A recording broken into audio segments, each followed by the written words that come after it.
हे पार्थ, जब परीक्षित ने हस्तिनापुर का शासन संभाला तब उनके भीतर अपने पूर्वजों का तेज, वीरता और धर्म की गूढ़ भावना सजीव थी। और हे भक्तों, जब कोई राजा अपने भीतर धर्म को धारण करता है तो उसकी प्रजा भी स्वयं को सुरक्षित अनुभव करती है। और परीक्षित ने अपनी बाल्यावस्था से ही धर्म, न्याय, दया और सत्य का अनुपालन किया। किंतु हे अर्जुन, समय की गति कभी एक समान नहीं रहती और एक दिन एक अनजाने अपराध ने परीक्षित के भाग्य की धारा को मोड़ दिया। जब एक दिन शिकार करते करते वे एक ऋषि के आश्रम पहुंचे, प्यासे और थके हुए थे, परंतु उस समय वह महान ऋषि तपस्या में लीन थे और समाधिस्थ होकर बाह्य जगत से अनभिज्ञ थे। परीक्षित ने बार बार उन्हें पुकारा, किंतु कोई उत्तर न मिला और क्रोधवश उन्होंने एक मृत सर्प को उठाकर उस तपस्वी के गले में डाल दिया। और हे पार्थ, जान लो कि क्रोध क्षणिक होता है, परंतु उसके परिणाम दीर्घकालिक होते हैं। और यही हुआ, क्योंकि जब उस ऋषि के पुत्र ने यह दृश्य देखा तो वह कुपित हो गया और उसने परीक्षित को शाप दिया कि 7वें दिन उन्हें तक्षक नामक सर्प के डसने से मृत्यु होगी। और हे भक्तों, जब परीक्षित को इस शाप का समाचार मिला तब उन्होंने कोई क्रोध या प्रतिशोध का मार्ग नहीं अपनाया। उन्होंने इसे अपने कर्मफल के रूप में स्वीकार किया और राज्य का भार अपने पुत्र जन्मेजय को सौंपकर गंगा तट पर चले आए, जहां उन्होंने मृत्यु की प्रतीक्षा करते हुए आत्मा के कल्याण के लिए सत्य श्रवण का व्रत धारण किया। और हे अर्जुन, जान लो कि मृत्यु के सन्निकट भी जो धर्म का आश्रय लेते हैं वे मृत्यु को भी पराजित कर लेते हैं। और वहां गंगा के तट पर शुकदेव मुनि, जो वेदों के ज्ञाता और परम ब्रह्मवेत्ता थे, वे आए और उन्होंने परीक्षित को श्रीमद् भागवत कथा सुनाई, जो भक्ति, ज्ञान और वैराग्य का सर्वोच्च मार्ग है। और 7 दिनों तक बिना अन्न, जल, विश्राम के परीक्षित ने उस कथा को श्रवण किया। और हे भक्तों, जान लो कि वह कथा केवल भगवान विष्णु की महिमा नहीं थी, वह आत्मा के मूल स्वरूप की स्मृति थी, जो प्रत्येक जीव के भीतर छिपा हुआ है। और जब 7वें दिन तक्षक सर्प गंध को भेदते हुए आया तो परीक्षित निर्भीक और शांत थे। जैसे एक दीपक वायु के स्पर्श से निष्कलंक बुझता है, वैसे ही परीक्षित ने अपनी देह का परित्याग किया और परमधाम को प्राप्त हुए। और हे पार्थ, इस घटना ने समस्त आर्यावर्त को सोचने पर विवश कर दिया कि क्रोध कितना विध्वंसक हो सकता है और क्षमा, सहनशीलता तथा संयम ही मनुष्य के सबसे बड़े आभूषण हैं। और जब जन्मेजय ने अपने पिता की मृत्यु का प्रतिशोध लेने के लिए नागयज्ञ का आयोजन किया, जिसमें सर्पों का समूल संहार करने का निश्चय था, तब आस्तिक मुनि ने हस्तक्षेप किया और समझाया कि प्रतिशोध से कोई समाधान नहीं होता, केवल करुणा और क्षमा से ही चिरस्थायी शांति संभव है। और हे भक्तों, इसी प्रकार महाभारत का प्रत्येक प्रसंग हमें यही सिखाता है कि जीवन में धर्म की रक्षा केवल बाहरी युद्धों से नहीं होती, बल्कि आंतरिक विकारों पर विजय प्राप्त करके होती है। और जब जन्मेजय ने नागयज्ञ को रोका तब धरती पर पुनः संतुलन स्थापित हुआ और समस्त प्राणी धर्म और शांति के पथ पर अग्रसर हुए। और हे पार्थ, जान लो कि युद्धों की आवश्यकता तब तक होती है जब तक भीतर द्वेष, अहंकार और लोभ जीवित रहते हैं, परंतु जब भीतर प्रेम, करुणा और सत्य का वास हो जाता है तब संसार में भी स्वर्ग का अनुभव होता है। और महाभारत की इस महागाथा में जितने भी पात्र हैं वे सब हमारे भीतर ही वास करते हैं। कभी हम दुर्योधन बन जाते हैं जब लोभ हमें अंधा कर देता है, कभी हम अर्जुन बनते हैं जब धर्म के मार्ग पर संशय होता है, कभी हम भीष्म बनते हैं जब कर्तव्य और प्रेम के बीच फंस जाते हैं, कभी हम द्रौपदी बनते हैं जब अन्याय का शिकार होते हैं, और कभी कभी हम स्वयं श्री कृष्ण की भांति मार्गदर्शन भी कर सकते हैं जब भीतर ज्ञान और करुणा का संयोग होता है।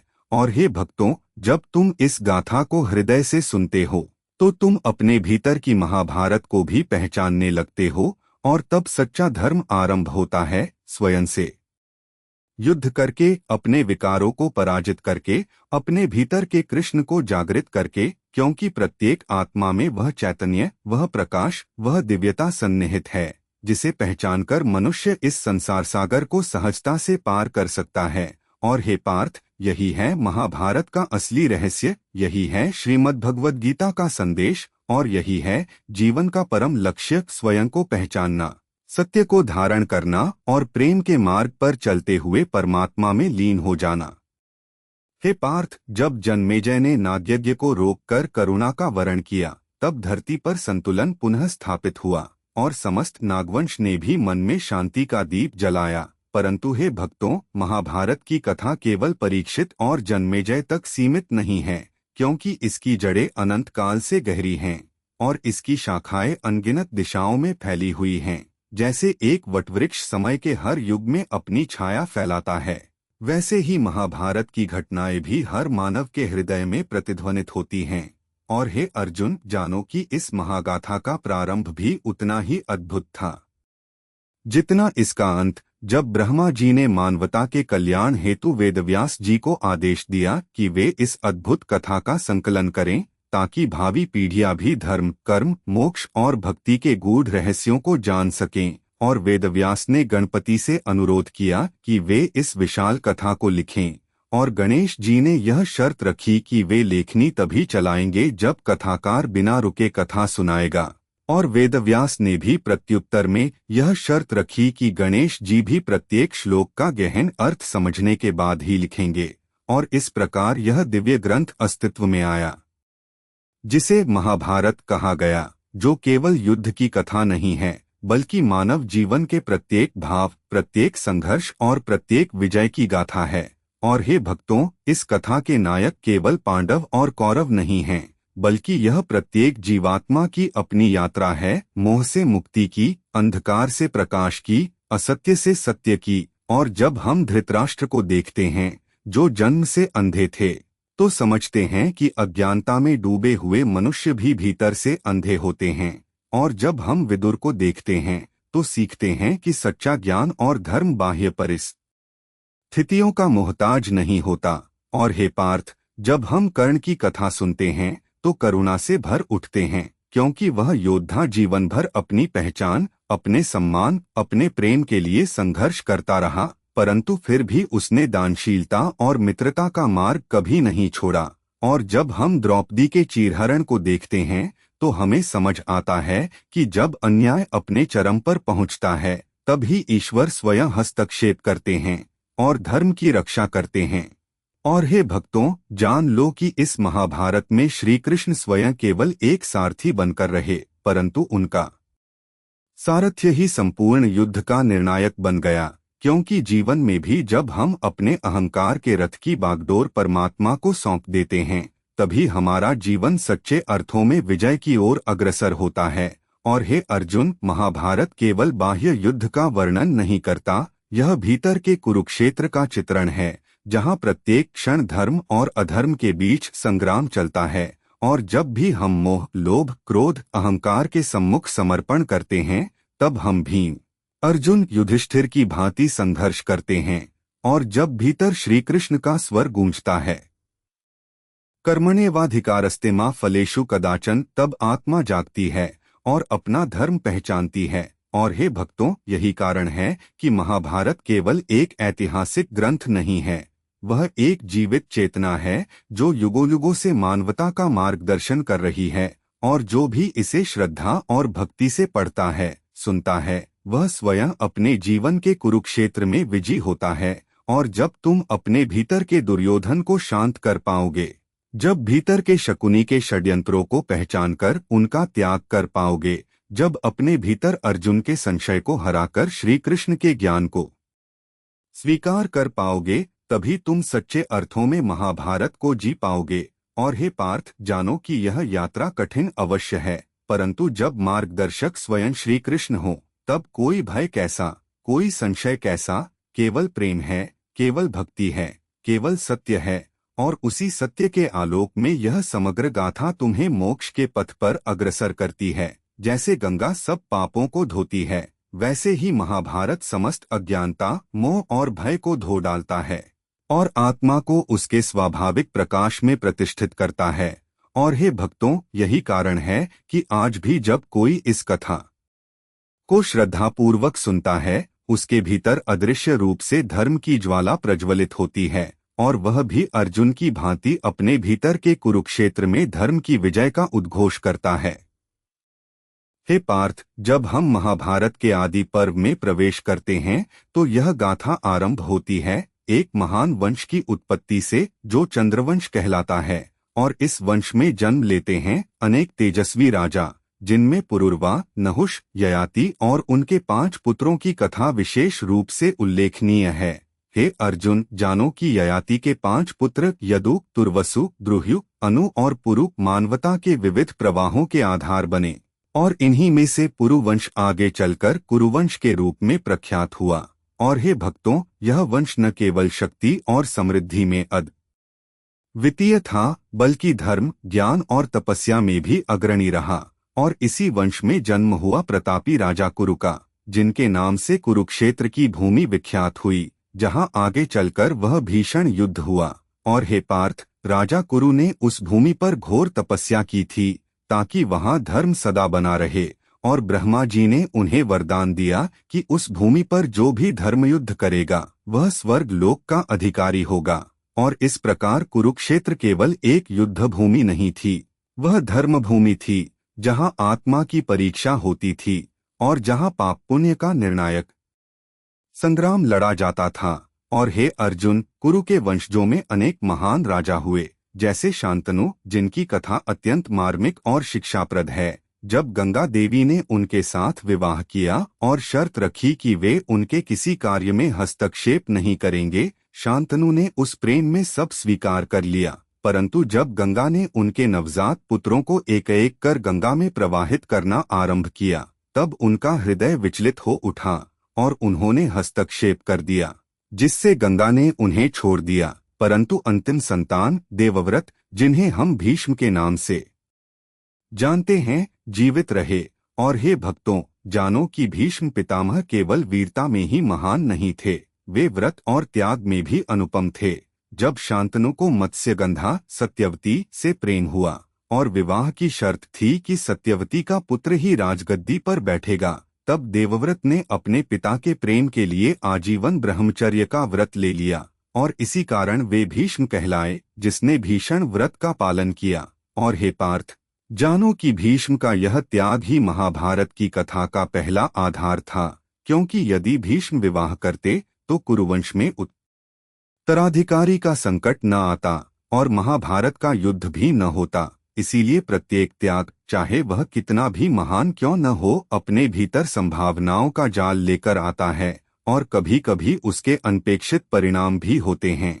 और हे भक्तों, सत्यवती से शांतनु को 2 पुत्र हुए, चित्रांगद और विचित्रवीर्य। परंतु चित्रांगद युवावस्था में ही युद्ध में मृत्यु को प्राप्त हुए और विचित्रवीर्य भी अल्पायु में ही चले गए, leaving behind 2 young queens, Ambika और अंबालिका, बिना संतान के। और तब सत्यवती ने वेदव्यास को बुलाया, जो उनके पूर्वजन्म से उत्पन्न पुत्र थे, और उनसे नियोग के माध्यम से वंश वृद्धि की याचना की। और हे अर्जुन, जानो कि नियोग का प्रथा उन दिनों धर्म सम्मत थी, ताकि वंश और धर्म दोनों की रक्षा हो सके। और इस प्रकार अंबिका से धृतराष्ट्र, अंबालिका से पांडु और एक दासी से विदुर का जन्म हुआ। तीनों ही अपने अपने प्रकार से महान थे, परंतु धृतराष्ट्र जन्म से नेत्रहीन थे, जो अज्ञान का प्रतीक है। पांडु तपस्वी और तेजस्वी थे, जो धर्म का प्रतीक हैं। और विदुर ज्ञान और विवेक के अवतार थे, जो सच्ची नीति का प्रतीक हैं। और हे पार्थ, जानो कि प्रारंभ से ही इन तीनों के बीच जीवन की विविध धाराएं प्रवाहित हुईं, शक्ति, धर्म और ज्ञान। और यही धाराएं आगे चलकर महाभारत के भीषण संग्राम का कारण बनी। और हे भक्तों, जब पांडु ने काशीराज की 3 कन्याओं कुंती, माद्री और एक अन्य से विवाह किया, तब उनके जीवन में सुख आया। परंतु एक श्राप ने पांडु को संन्यास के लिए विवश कर दिया, और इस प्रकार पांडवों का जन्म हुआ। धर्मराज युधिष्ठिर, भीमसेन, धनंजय, अर्जुन, नकुल और सहदेव, जो विविध देवताओं के अंश थे और जिनके चरित्रों में धर्म, बल, ज्ञान, सौंदर्य और नीति का अद्भुत संगम था। और हे पार्थ, जब पांडव और कौरव हस्तिनापुर के राजमहल में बड़े हुए, तब से ही ईर्ष्या और प्रतिस्पर्धा की अग्नि धधकने लगी, क्योंकि दुर्योधन, जो धृतराष्ट्र का ज्येष्ठ पुत्र था, अपने भीतर जन्म से ही घोर स्पर्धा और द्वेष लिए था। और शकुनी के षड्यंत्रों से प्रेरित होकर उसने पांडवों को हराने के अनेक प्रयास किए और हे भक्तों, जानो कि जहाँ धर्म होता है वहीं अधर्म भी परीक्षा लेने आता है, और जहाँ प्रेम होता है वहीं घृणा भी सिर उठाती है, परंतु सत्य सदा अंततः विजय पाता है। जैसे सूर्य का प्रकाश अंधकार को चीर डालता है, और इसी आदि पर्व की कथा हमें यह सिखाती है कि जीवन की हर परिस्थिति में धर्म, धैर्य और विवेक का पालन करने वाला ही अंततः विजयी होता है, चाहे मार्ग कितना भी कठिन क्यों न हो। हे पार्थ, जब हस्तिनापुर के राजमहल में पांडवों और कौरवों का बाल्यकाल बीतने लगा, तब उन दोनों कुलों के बीच प्रतिस्पर्धा और द्वेष की ज्वाला भी धीरे धीरे धधकने लगी। और हे धनंजय, जानो कि गुरु द्रोणाचार्य का आगमन भी इसी कालखंड में हुआ, जो शास्त्र और शस्त्र दोनों के अप्रतिम आचार्य थे, और जिन्होंने शपथ ली थी कि वे कुरुवंश के राजकुमारों को शस्त्र विद्या में निपुण बनाएंगे, ताकि वे धर्म, नीति और युद्धकला में अद्वितीय हों। और हे भक्तों, गुरु द्रोण ने सभी राजकुमारों को समान रूप से शिक्षा दी, परंतु भीतर दुर्योधन और उसके भ्राताओं में पांडवों के प्रति ईर्ष्या का विष गहरा होता चला गया, विशेषतः अर्जुन की विलक्षण धनुर्विद्या देखकर, क्योंकि अर्जुन केवल एक शिष्य नहीं था, वह आचार्य द्रोण का प्रियतम शिष्य भी बन चुका था। उसकी एकाग्रता, समर्पण और वीरता उसे औरों से अलग बनाती थी। और हे पार्थ, जानो कि जहाँ सद्गुण होता है वहीं उसके विरोध में ईर्ष्या भी जन्म लेती है। जैसे चंद्रमा की शीतलता से ईर्ष्यावश तामसिक बादल उसे ढकने का प्रयास करते हैं, वैसे ही दुर्योधन और कर्ण का मन भी अर्जुन की प्रतिभा से विषाक्त होता चला गया। और हे भक्तों, कर्ण का प्रादुर्भाव भी इसी काल में हुआ, जब एक अज्ञात वंश का युवा धनुर्धर अपनी अद्वितीय प्रतिभा के साथ कुरुवंश के समक्ष उपस्थित हुआ। और जब अर्जुन को सर्वश्रेष्ठ धनुर्धर घोषित किया गया, तब कर्ण ने भी अपने कौशल का प्रदर्शन कर सबको चकित कर दिया, परंतु उसका निम्न कुल उसके गौरव का अवरोध बना, और दुर्योधन ने कर्ण को अंग देश का राजा बनाकर उसे सम्मानित किया, जिससे कर्ण सदा के लिए दुर्योधन का मित्र और सहयोगी बन गया। और हे पार्थ, यही कर्ण का जीवन भर का संघर्ष रहा, अपनी पहचान, अपनी मर्यादा और अपने आत्मसम्मान की रक्षा करना, चाहे उसके लिए उसे धर्म की सीमाओं का अतिक्रमण ही क्यों न करना पड़े।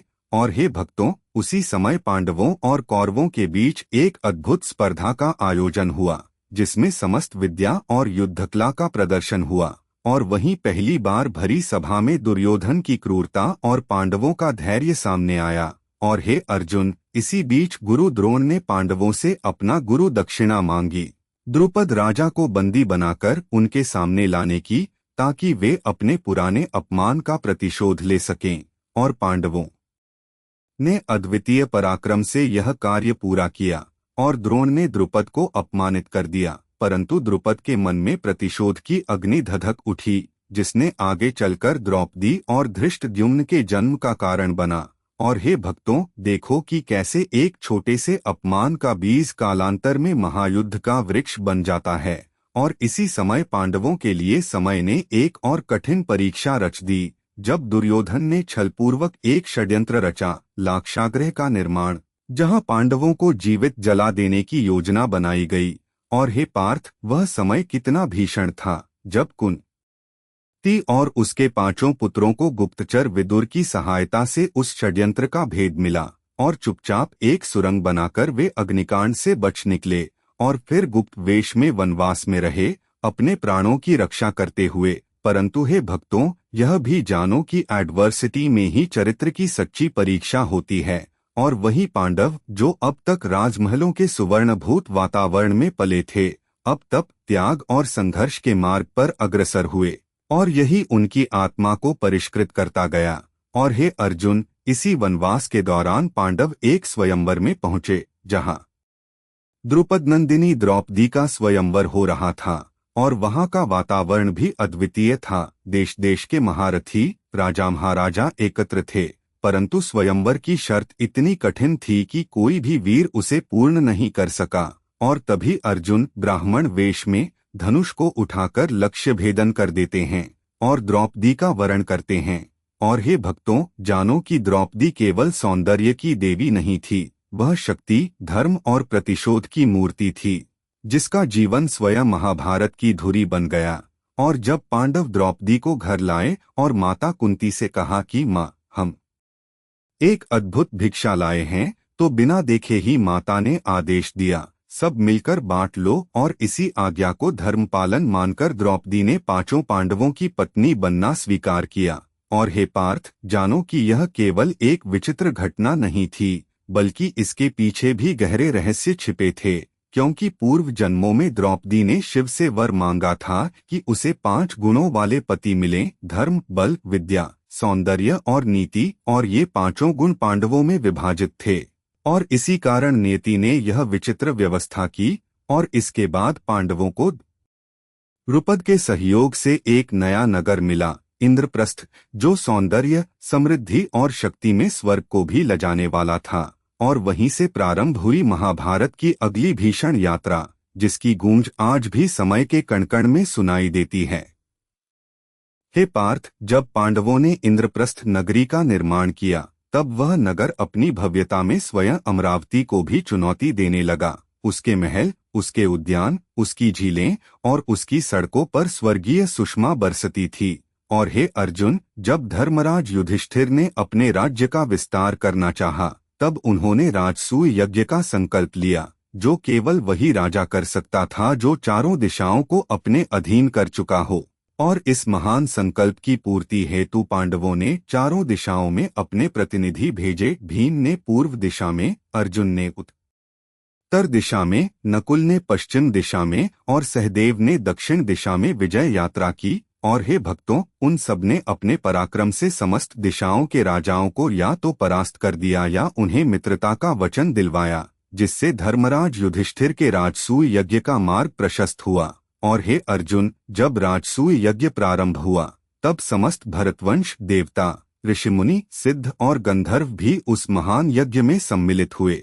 और सभा में जब यज्ञ का सर्वश्रेष्ठ सम्मान अग्रपूजा किसे दी जाए, यह प्रश्न उठा, तब भीष्म पितामह ने श्री कृष्ण का नाम प्रस्तावित किया। और हे भक्तों, जब श्री कृष्ण को अग्रपूजा दी गई, तब समस्त पृथ्वी ने धर्म और सत्य का उत्सव मनाया। परंतु वही दृश्य शिशुपाल के भीतर ईर्ष्या और विष का ज्वार उठा लाया, और उसने सभा में श्री कृष्ण का अपमान करना प्रारंभ कर दिया। और जानो हे पार्थ, श्री कृष्ण ने शिशुपाल को 100 अपशब्दों तक क्षमा करने का वचन दिया था, परंतु जब शिशुपाल ने उस सीमा को पार कर दिया, तब श्री कृष्ण ने अपने चक्र से उसे सभा में ही मार डाला।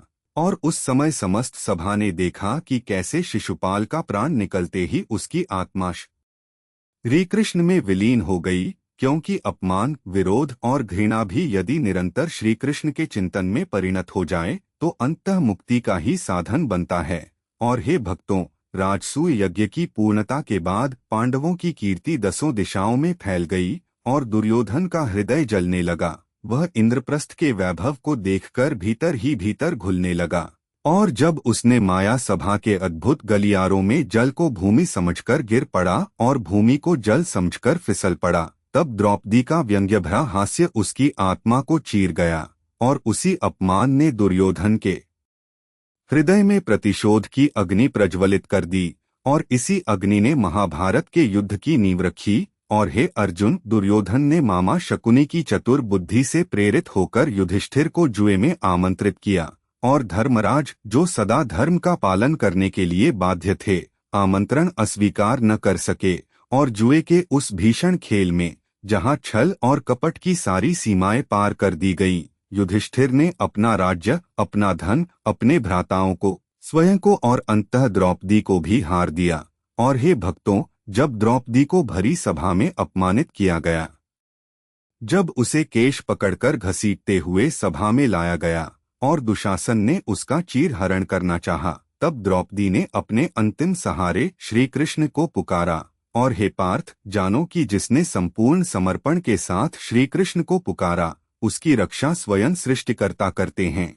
और श्री कृष्ण ने चमत्कार पूर्वक द्रौपदी के चीर को अनंत कर दिया, जिससे दुशासन थककर गिर पड़ा, और सभा में बैठे सब वीर, भीष्म, द्रोण, कृपाचार्य, विदुर, सभी मूकदर्शक बने रहे। धर्म और नीति पर आघात होता रहा। और हे अर्जुन, उसी सभा में द्रौपदी ने प्रतिज्ञा की कि वह खुले केश तब तक नहीं बांधेगी जब तक दुशासन के रक्त से अपने केश नहीं धो लेगी, और भीम ने प्रतिज्ञा की कि वह दुर्योधन की जंघा तोड़ेगा। और इन प्रतिज्ञाओं की गूंज ने समय के गर्भ में महाभारत के महासंग्राम का बीज रोप दिया।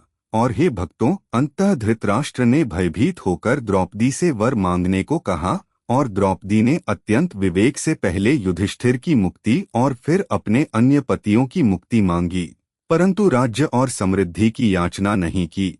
और इस प्रकार धर्मराज और पांडवों को मुक्त कर दिया गया। परंतु दुर्योधन ने फिर छलपूर्वक उन्हें पुनः वनवास और अज्ञातवास के कठिन व्रत में भेज दिया। और हे पार्थ, जानो कि 13 वर्षों का वनवास और अज्ञातवास न केवल पांडवों के शरीर को अपितु उनके आत्मबल को भी तपाने वाला बना, और इस तपस्या ने उन्हें वह शक्ति दी जो आगे चलकर धर्म की पुनर्स्थापना के लिए आवश्यक थी। और हे भक्तों, इस प्रकार दुर्योधन का छल, शकुनी की कपट नीति, भीष्म और द्रोण की मूक स्वीकृति और धृतराष्ट्र की मोहवश भरी नीति, सब मिलकर उस महास्मर की ओर बढ़ चले जिसकी गर्जना से समस्त ब्रह्मांड तक कंपित होने वाला था।